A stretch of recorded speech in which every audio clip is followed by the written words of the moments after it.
I found out my sister sold my building from an email that said sold in the subject line. Not pending, not notice of hearing, not even urgent action required. Just sold in all caps, like the county was congratulating somebody. I was standing in my kitchen barefoot halfway through my first coffee, still wearing the oversized gray t-shirt I slept in, when my phone buzzed across the counter.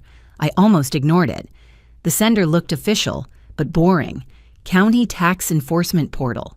The kind of automated notice most people swipe away because it sounds like spam until it ruins their month. I opened it anyway. Property status update. Parcel reference. Public auction completed. Winning bid accepted. For a few seconds, I genuinely thought it had to be some clerical error tied to another address. And I own one commercial building on Mercer Street. A 3-story brick property with 2 retail units downstairs and 4 apartments above.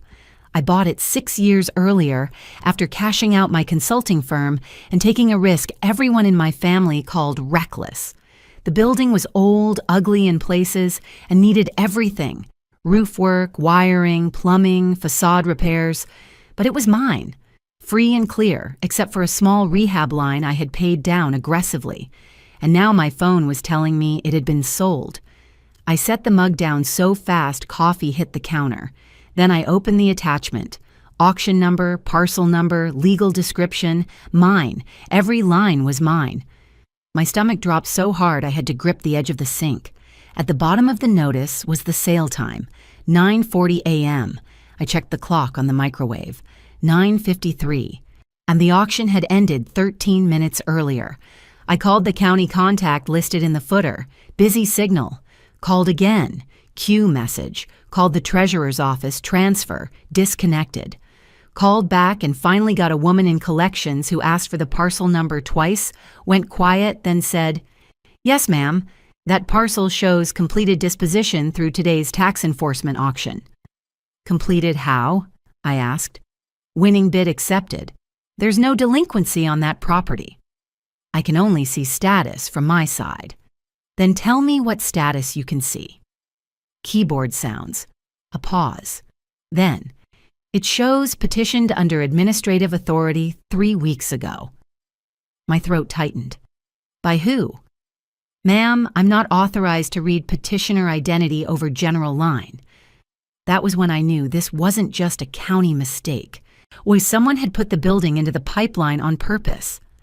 I hung up and called my property manager, Lenora, straight to voicemail.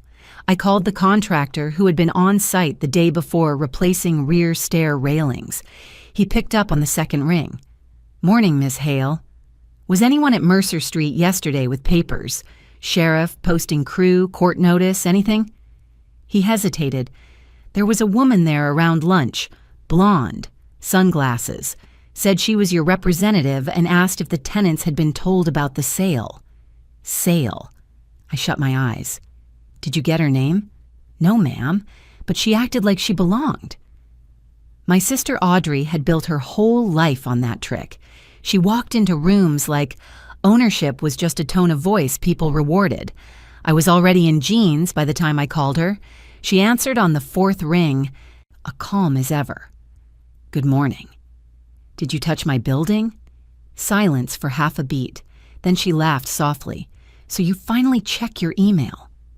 That feeling people describe as seeing red? Mine was colder.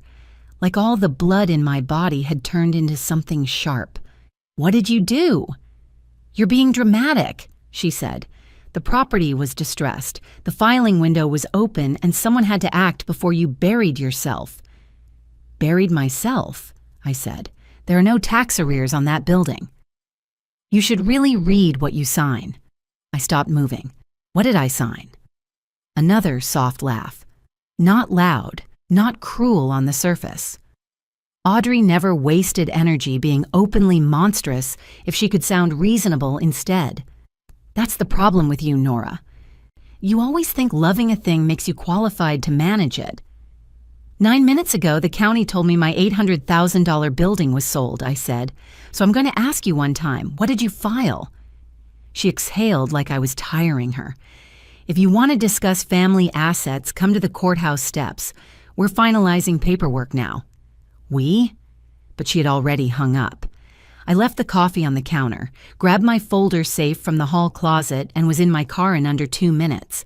The folder held exactly what I prayed I wouldn't need: deed copy, tax receipts, insurance declarations, LLC operating agreement, mortgage release, contractor affidavits, and 6 months of bank statements showing every tax payment clearing on time. At a red light, now I pulled up the county tax portal on my phone and logged into the property dashboard. That was when the second shock hit. The mailing address on the enforcement petition wasn't mine. It wasn't even close. Someone had changed the contact address for legal notices to a P.O. box in North Ridge, a town 40 minutes away where I had never lived, worked, or received mail in my life. There was also a contact email listed for Authorized Property Administrator. Not my email, Audrey's. She had rerouted the notices. That was why I hadn't seen the petition.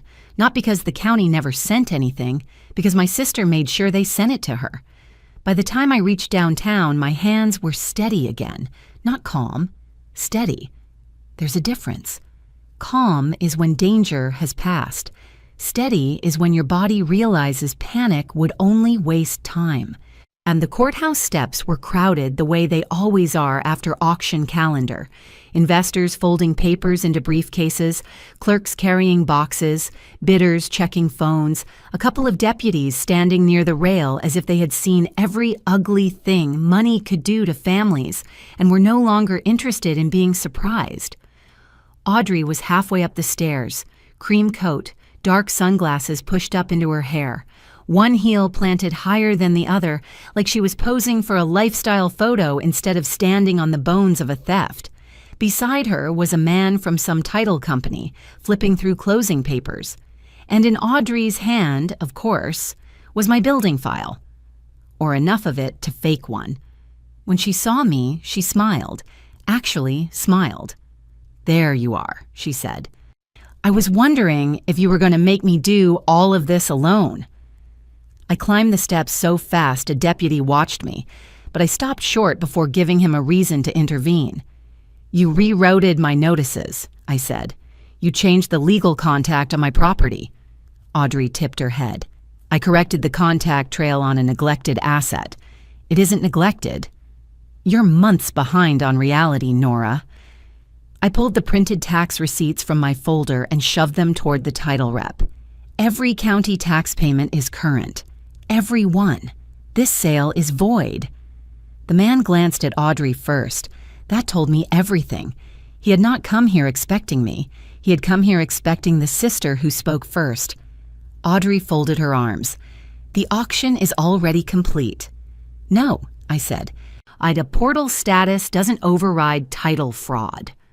She opened her mouth to say something polished and poisonous, but before she could, a black SUV rolled up hard against the curb. One man got out. Mid-40s, dark overcoat, no visible rush in him at all. That was the thing that changed the air. Everyone else on those steps moved like money was about to leave without them. He moved like time belonged to him. He came straight toward us. The title rep stiffened.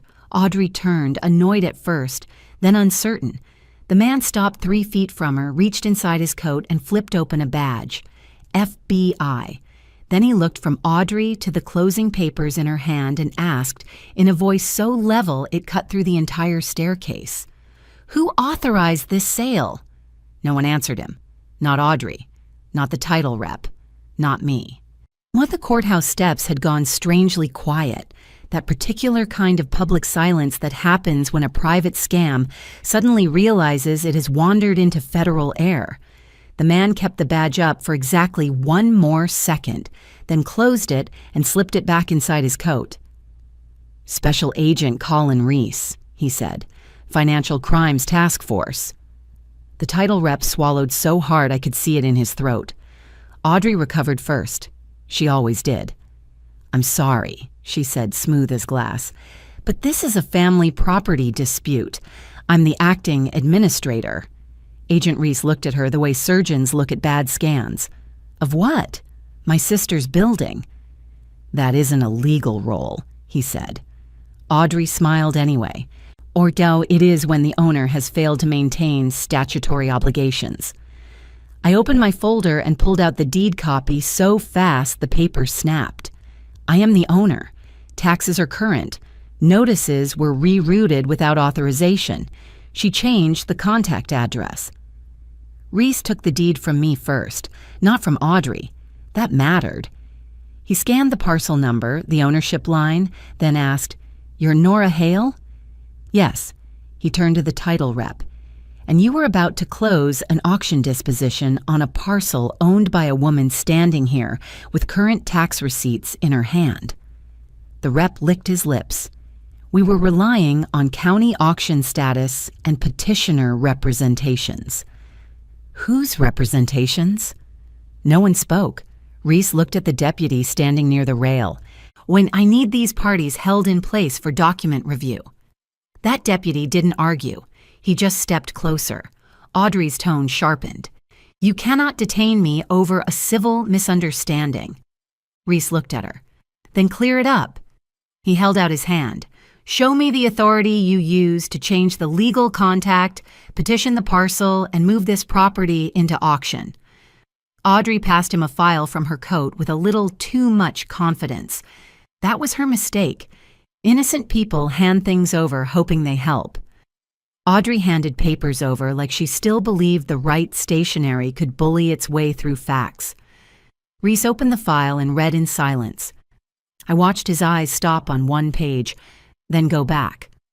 "What is this?" he asked. Audrey didn't blink. "The Emergency Asset Administration filing." "For what emergency?" "The property was in distress." I said, "No, it wasn't." Reese ignored both of us and kept reading. Then he pulled one page free and held it up between two fingers. "This affidavit says the owner delegated administrative authority to Audrey Hale 8 months ago." I stared at the signature line.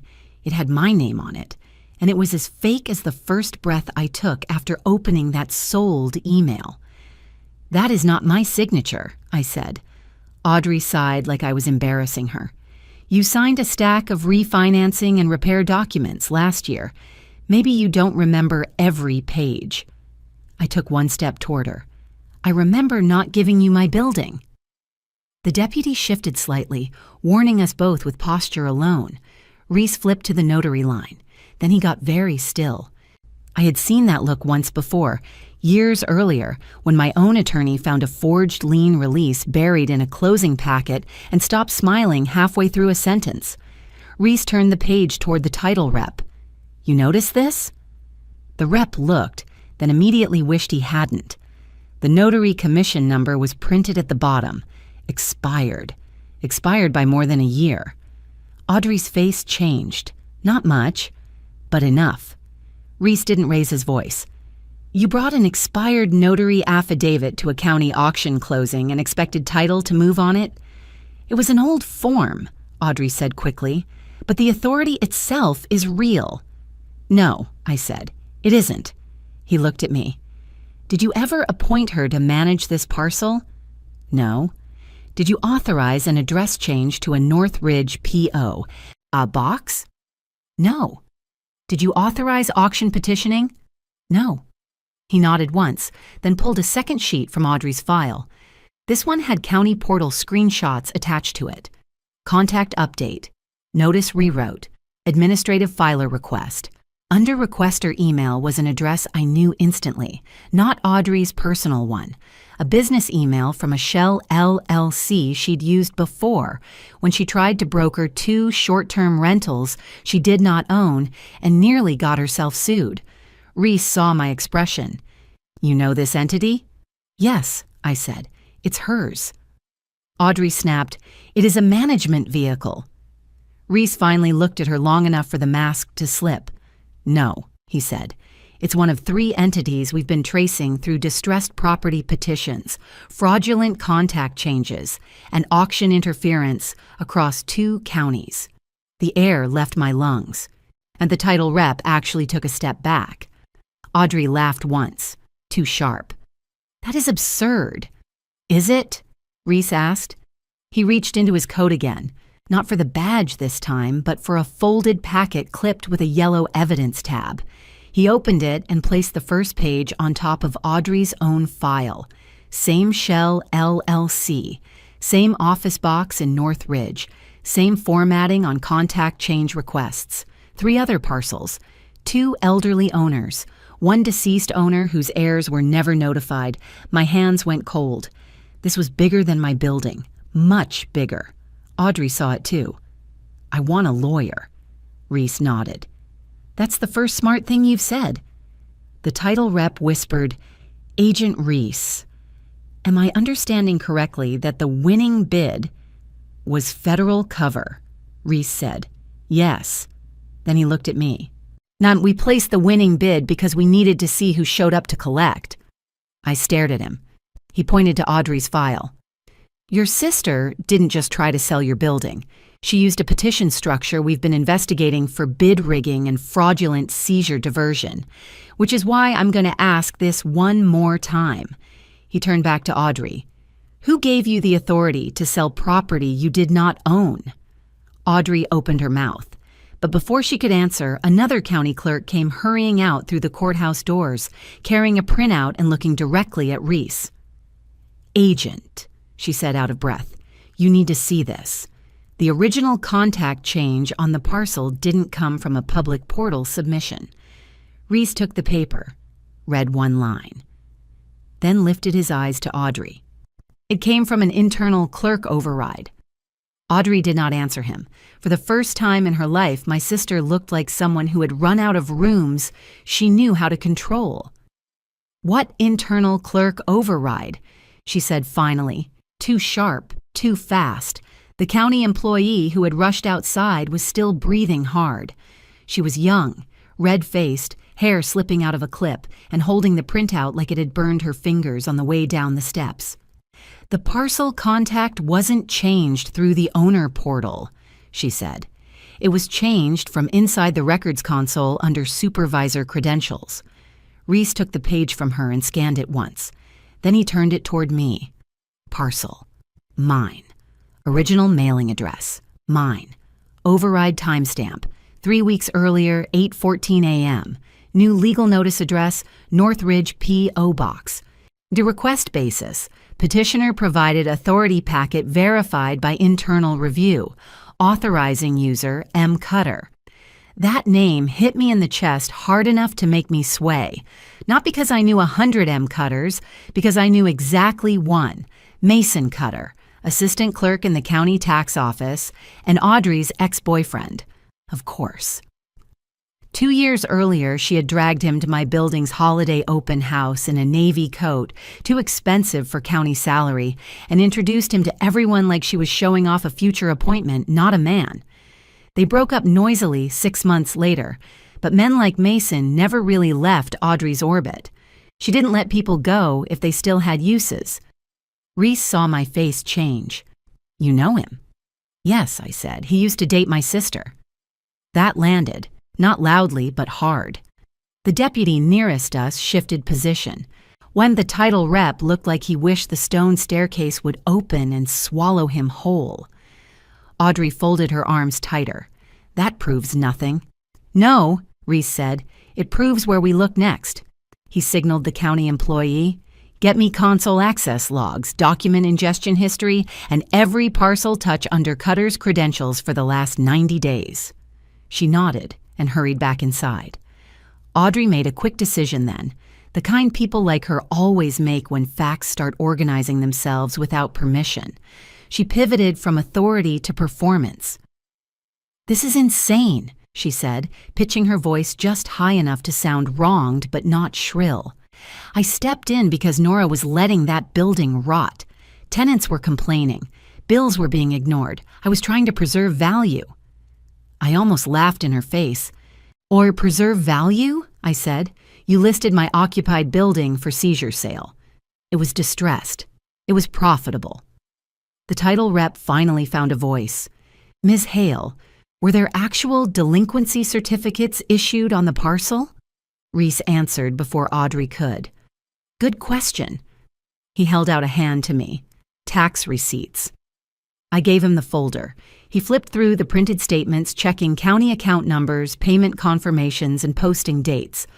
All current, he said. Then he looked at the title rep. So tell me how a current parcel lands on an auction calendar. The rep went pale. It shouldn't. Correct. Audrey cut in. Unless there were nuisance abatements or secondary liens. There weren't, I said.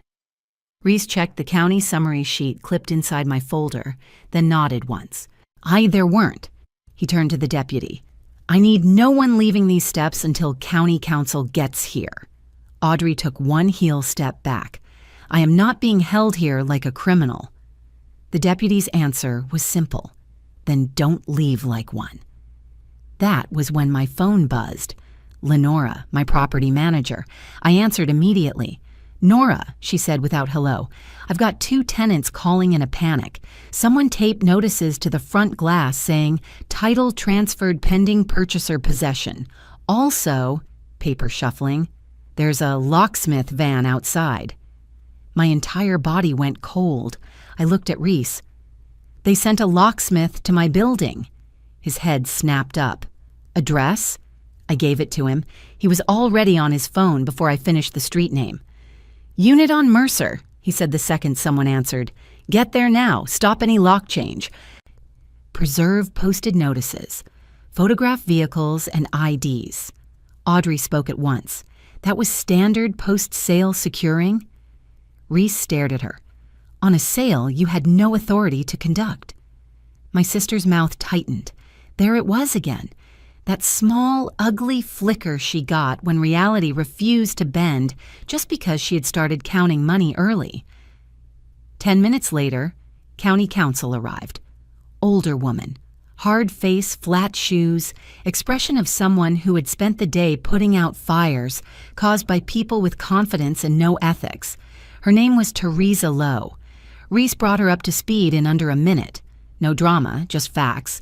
Forged authority packet, expired notary, Shell LLC, internal override, current taxes, cover bid by federal task force, possible employee collusion. When he finished, Teresa Lowe asked only one question. Was the deed ever transferred? The title rep answered. Not yet. Closing packet incomplete pending final release. She nodded once. Good. Then this never leaves the steps. Audrey stepped forward. You can't just void a completed public auction because my sister is emotional. Teresa turned to her slowly. This auction, she said, appears to have been initiated on a parcel that was not lawfully subject to sale. If that holds, it is not a valid public disposition. It is evidence. That shut Audrey up for almost 3 full seconds. A county investigator came out next with a laptop and portable printer. Reese, Teresa, the deputy, and the title rep all moved inside the side records office, and I followed because no one told me not to. Audrey tried to come too. Teresa blocked the doorway with one arm. Not you! Inside, the room smelled like paper dust and old coffee. One fluorescent light buzzed overhead. The investigator logged into the county console, pulled the parcel history, and expanded the override chain. Every touch lit up on screen. Initial internal change by Mason Cutter. Supporting authority packet uploaded 6 minutes later. Auction eligibility flag added the next morning. Expedited review approval 2 days after that. Then one more entry appeared at the bottom of the chain. Requester note attached by external filer. The investigator clicked it open. I felt my own breath stop. There, in plain text from Audrey's Shell LLC email, was the sentence that had moved my building one step closer to disappearing. Owner is unstable, unresponsive, and unable to manage high-value distressed asset. Please route all notices through authorized administrator to prevent delay. Unstable, unresponsive, the same trick. Different building. Reese read it once, then said quietly, She was laying narrative cover before anyone asked. Teresa Lowe looked at me. Have you ever been declared incompetent? Under guardianship? Under conservatorship? Anything of that kind? No. Have you ever authorized your sister to act for you in any real estate, tax, or management capacity? No. She nodded and turned back to the screen. The investigator clicked deeper into the document packet. The scanned affidavit opened, my fake signature, the expired notary. Then the last page loaded. A certification page signed by Mason Cutter himself. Internal reviewer. Identity verified. Authority accepted. Reese leaned in. "Saw her print that." The printer started spitting pages almost immediately. Outside the office, I could hear Audrey on the courthouse steps raising her voice for the first time that day, saying this was harassment, saying county officials were overreacting, saying I'd always been jealous of her because I never understood how to move quickly in business. No one inside reacted. The printer finished. Teresa picked up the certification page, stared at Mason Cutter's signature, and said, "Agent Reese, if Cutter signed off on a false authority packet tied to a federal cover bid, I need personnel locked down before he gets warned." Reese was already moving. Then his phone buzzed. He checked the screen and went still. "What?" I asked. He looked up at me. "The team at your building just called." My throat tightened. "And?" "They found the locksmith. The fake transfer notices." He paused. "And a moving crew with instructions to clear the upstairs records room before noon." We were back in motion within 30 seconds. Reese took the printed certification page, the fake authority packet, and the console log showing Mason Cutter's override, then handed half of it to Teresa Lowe and half to the deputy. "You lock down county access," he told Teresa. "No one touches Cutter's terminal, his email, or any parcel he reviewed in the last 90 days. Then he looked at me. "You're coming with me." Audrey heard that from the steps and immediately tried to follow. "No," Reese said without slowing down. "It's my family property. It's an active federal scene now." That stopped her for exactly 1 beat. And then she did the thing I had been waiting for all morning. She reached for her phone with the particular urgency people have when they are not texting a friend, but warning a partner. Reese saw it too. He pointed at the deputy. "Take the phone." Audrey jerked back. "Absolutely not." "You can hand it over now," the deputy said, "or I can document you trying to alert a subject." That landed. She froze, calculating, then slowly gave up the phone. And just like that, the sister who had been smiling on the courthouse steps like my building was already money in her pocket became what she really was, an access point. The ride to Mercer Street took 11 minutes. I spent all 11 staring at Reese's dashboard and trying not to imagine strangers carrying boxes out of the third-floor records room, not because the paperwork there was glamorous, but because it was the building's memory. Original tenant estoppels, rehab permits, contractor lien waivers, old environmental clearance, insurance riders, signed rent rolls, transfer tax records from when I bought it, the kinds of papers people only understood after they were gone.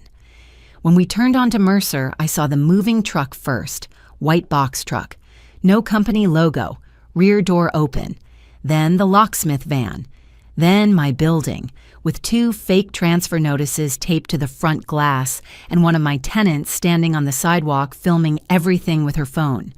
A plainclothes agent was already there, one hand up, stopping 2 men in work boots from carrying another file bin out through the side entrance. Lenora came straight to my car before I was fully out. "They were in the records room," she said. "Not the rent office, not the utility panel. Straight upstairs. They asked for archive cabinets by number." That hit hard. Not random looting. Targeted retrieval. Reese was already questioning the movers. One of them kept saying, "We were hired for a clean-out," while the other stared at the pavement and said nothing. "Who hired you?" Reese asked. The first man shrugged. "Dispatch." "Which company?" He named one I'd never heard of. Lenora spoke immediately. "That truck isn't from any company. I checked the plate when I called you." Good. That was why I kept her. Reese walked to the rear of the truck and looked inside. 6 archive boxes. My boxes. 1 metal deed drawer from the upstairs file wall. And a smaller locked black case I had never seen before. He turned back to me. "Oh, is that yours?" "No." He had one of the agents photograph everything before anyone touched it. Meanwhile, Teresa called from county headquarters. Reese put her on speaker. "We froze Cutter's terminal," she said. "He's gone." "Gone how?" "Badge used at 8:07. No activity after 9. Supervisor says he stepped out before auction ended and never came back." Reese's expression didn't change, but the air around him did. That's the thing about competent people under pressure. They don't get louder, they get simpler. "Pull building access, parking exit, and outbound email from his workstation," he said, "and check whether he reviewed any Mercer Street records outside the override chain." "Already doing it," Teresa said. "No, you were right about one more thing." "What?" Cutter touched 3 of the other flagged parcels under separate reviewer notes. Same pattern. Owner unstable. Notices rerouted. Emergency administrator accepted. My stomach turned. This wasn't just Audrey freelancing a theft. It was a machine. A sloppy one, maybe, but a machine. One of the agents popped the lock on the black case. Inside was a portable scanner, fresh legal pads, blank transfer forms, notary embossing stickers, and a stack of partially completed affidavits. I stared at it. A fraud kit. Not metaphorically, literally. My sister had come after my building with a fraud kit and a moving crew. Lenora muttered, "That woman is sick." Reese crouched and lifted one of the blank forms by the corner. Then he found the page underneath it. A worksheet, handwritten. Parcel numbers in one column, owner names in another, target values, notes. Next to my address, Audrey had written, "Building sells clean if records removed before challenge." I felt the blood drain from my face. She hadn't just wanted the sale to happen fast. She wanted the paperwork that could unravel it gone before I could get there. Reese stood up with the sheet in his hand. "That's enough for intent." At that exact moment, one of the agents shouted from inside the building, "Agent Reese!" We all turned. He was standing at the top of the stairs to the records room, holding a phone wrapped in an evidence bag. "Found this behind cabinet 3, he said, still unlocked.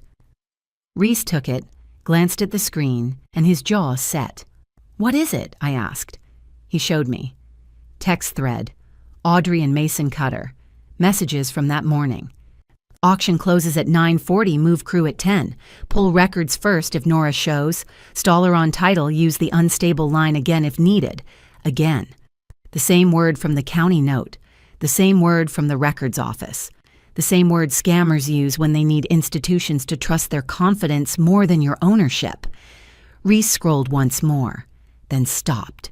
At the bottom of the thread was a fresh, unread message from Audrey sent just minutes earlier, right before the deputy took her phone on the courthouse steps. "Do not go home. They know about the override." No one spoke. Lenora looked from the phone to me and said, "She tried to warn him." Yes, and because she had tried to warn him, Reese now had conspiracy, document staging, fraudulent administrative filings, and active evidence removal all tied together in one thread. His phone rang. He answered, listened, then looked straight at me. "County parking camera caught Cutter leaving the garage 40 minutes ago," he said. He wasn't alone. "With who?" Reese's expression went flat. "With your sister's lawyer from the auction title packet, and they've just pinged at a motel off Route 7. We got to the motel off Route 7 in under 15 minutes. It was the kind of place built for people who didn't want questions asked. 2 stories, exterior walkways, vending machine glowing by the office. Half the numbers on the sign burned out. Reese parked one lot over, killed the engine, and turned to me. "You stay in the car unless I say otherwise." "I'm not missing this." "You're not missing anything," he said. "Or you're just not stepping into an arrest scene because your sister decided your building was a liquidation event." That wording did something ugly and satisfying in my chest. Liquidation event. That was Audrey. Every relationship reduced to inventory the second she smelled leverage. 2 agents moved in from the far side of the lot. Another came up the back stairs. Reese watched his phone, tracking the motel Wi-Fi ping and the location pull from Mason Cutter's county-issued tablet, which apparently he was stupid enough to keep powered on. Room 16, curtains closed. One car outside, a silver sedan I recognized immediately. Audrey's. She had not stayed at the courthouse. She had gotten free long enough to run ahead. Reese saw my face. "That hers?" "Yes." He nodded once, then got out. The whole thing happened in less than a minute. Knock. Now no answer. Second knock. Louder. Reese announced federal law enforcement. Dead silence. Then movement inside. Fast, wrong, not the movement of innocent people going to a door, but of people choosing which thing to grab first. Reese looked at the agent by the railing and said, "Now." The door opened inward on the latch tool almost instantly. From where I was, I couldn't see much at first, just the angle of the room in the yellow motel light and one of the agents stepping hard to the right. Then I heard Audrey. Not polished, not composed, furious. "Don't touch that!" That was the first thing she shouted. Not "I want a lawyer," not "What is this?" Not "You're making a mistake, don't touch that," the agents did anyway. They came out one by one with exactly what Reese had expected. Mason Cutter, unpale and sweating through a dress shirt he probably thought still made him look official. The auction title lawyer, red-faced and already saying he had minimal involvement. And Audrey, coat open, hair half fallen, staring at me across the parking lot like I had done this to her. Then Reese emerged carrying a hard-sided document case. He set it on the hood of the sedan and opened it under the lot light. Inside were my building's missing originals, not copies, originals, tenant estoppels, rehab permits, deed chain abstracts, signed contractor waivers, rent certifications, lien releases, even the environmental clearance letter from when I bought the place. Everything Audrey had written records removed before challenge beside on her worksheet. There were also 2 fresh deeds. Both unsigned but prepared, one from county auction disposition into the federal cover entity Reese had used to bid, and a second one ready to move title out again into an LLC I had never heard of. A flip deed. They were going to move my building twice before anyone could breathe. Reese lifted the second deed by the corner. "Who owns Talon Brick Holdings?" No one answered. He looked at Mason. Mason looked at Audrey. That told me enough. The title lawyer tried first. This was precautionary drafting. Nothing had been recorded. "Precautionary?" Reese said. "On a parcel that was never lawfully auctionable?" Then he pulled one more sheet from the case. Wire instructions. Winning disbursement breakdown. My stomach turned. Audrey had already allocated the money, her share, Mason's consulting fee, title cure reserve, legal disbursement. And they carry costs, as if my building had been dead for hours and they were already dividing the organs. Reese handed the sheet to the other agent. Conspiracy just got easier. Audrey finally found her voice again. It was distressed. I actually laughed, right there in the parking lot. Tired, furious, almost shaking, but laughing. My occupied, cash-flowing building with current taxes and active permits was distressed? She looked straight at me. "You don't know how to move fast enough to hold real assets." That was Audrey to the end. Even cornered, she couldn't help confessing in the language she thought sounded like expertise. Reese closed the case. Then he said the sentence I had needed all day. "Mercer Street is frozen. The sale is void. Title stays with the lawful owner." Lawful owner. Me. Now the agents put Mason in one car and the title lawyer in another. Audrey was last. She didn't resist. She did something worse.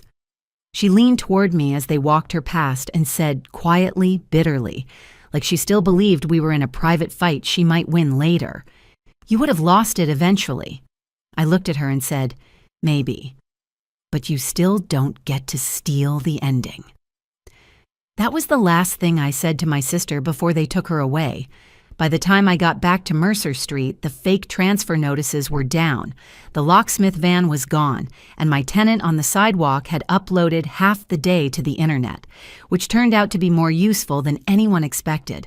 Between her video, the county logs, the text thread, the motel case, and the forged authority packet, the story had become too documented to smother. Lenora stood beside me in the lobby while Reese's team finished boxing the recovered records for chain of custody scan and return. "You okay?" she asked. I looked up at the ceiling my rehab loan had paid to save, then at the tenant mailboxes, then through the glass into the street-level retail unit that still smelled like espresso and paint from the new cafe build-out. "No," I said honestly, "but the building is." That night, Reese called once more before midnight. "County Council signed the voidance order," he said. "Cutter's override history is a mess. We found 3 more parcels, and your sister's phone gave us enough to map the whole thing." The whole thing? Fake distress narratives, rerouted notices, inside clerk overrides, cover petitions, rapid cleanouts, secondary transfer shells. He paused. Your building was supposed to be their cleanest flip." I stood in my own kitchen, the morning's cold coffee still dried on the counter from when this started, and let that sink in. My sister hadn't just tried to sell my building. She had chosen it because she thought family made it easier. She thought I'd freeze, miss the sale window, arrive late, cry, beg, get handled. Instead, the winning bidder flashed an FBI badge, and everything she built collapsed in public. Over the next few months, the case widened fast. Mason Cutter lost his county job before the criminal filings were even complete. The title lawyer tried to distance himself, but his minimal involvement turned out to include drafting transfer instruments for properties he knew were being pushed through on bad authority. No, Audrey faced the ugliest version of consequences for someone like her. Not just charges, but records. Searchable ones. Permanent ones. The kind that outlive charm. County Council voided the Mercer Street auction formally, restored every contact field on the parcel, and flagged my building so no internal override could touch it without senior review and direct owner confirmation. Reese's task force recovered the rest of my records and returned them in fresh evidence boxes with chain labels still attached. I kept one of those labels in my desk drawer for a while, just to remind myself how close the building had come to disappearing on paper before it disappeared in reality. As for Mercer Street, it stayed mine. The tenant stayed. The cafe opened. The upstairs records room got a new lock, a camera, and fireproof cabinets because once is enough to learn what predators go for first. And I stopped apologizing to myself for caring so much about paper. Paper is where they try to kill you when they can't do it in person. If you made it this far, tell me in the comments, what would you have done if your own sister secretly auctioned your building? Would you have pressed all the way to charges or taken the property back and walked away? And what hit you harder? The sold email, the moving crew, or the FBI badge on the courthouse steps? If you liked the story, leave a like, subscribe, and stay with me for the next one.